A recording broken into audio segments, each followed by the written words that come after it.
So it took record-breaking wildfires for enough people to realize that Colorado's firefighters don't have the gear they need. Too many have gear that don't fit them. Boots are too small, breathing apparatus that don't properly protect them against carcinogens. Anusha Roy looks at why this has happened for so long.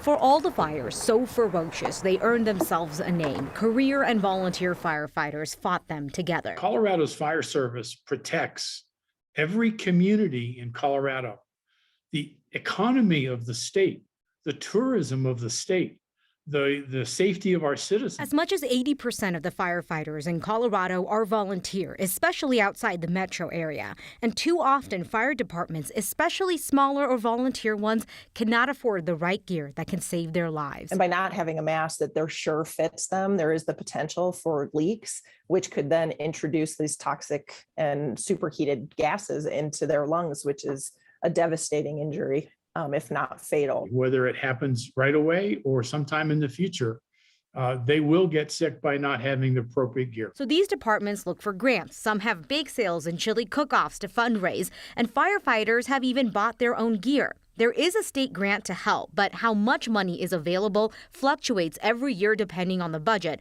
falling short of what fire departments need. No matter what our gear looks like or how old it is, we put it on and we go help those people on their worst day. Under those conditions, some firefighters have responded to the Marshall Fire, East Troublesome, Grizzly Creek, and the list goes on. Fire service also has not done the best job of saying what we need. It's a lot to ask of a largely volunteer group who have their day jobs too.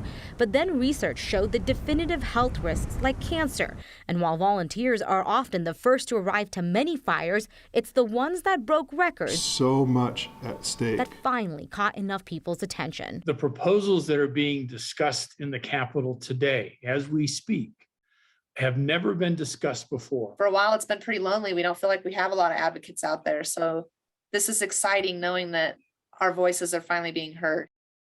So a bill did pass to set aside $5 million to help buy that gear that is now waiting on the governor's signature. It would be open to all fire departments. That is how widespread this issue is, with a little bit more emphasis put on the volunteer and the smaller departments. And there is also another bill under consideration that would work on the long-term funding. Every year setting set amount of money that these fire departments can expect, because that's not the case right now. So it makes planning and fundraising very difficult for them. So I mean, people know these as their local fire departments, but the state has a great interest in how they operate. Yeah, 100%, right? We were talking about that sometimes it's fundraising through a bake sale or local dollars that are keeping these departments afloat. But then when you have a huge fire, people from all over Colorado are coming in. So they're looked at as a state asset. And now the state is saying, hold on, we need to fund them better. We need to make sure that they've got what they need to stay safe because we rely on them in our biggest needs.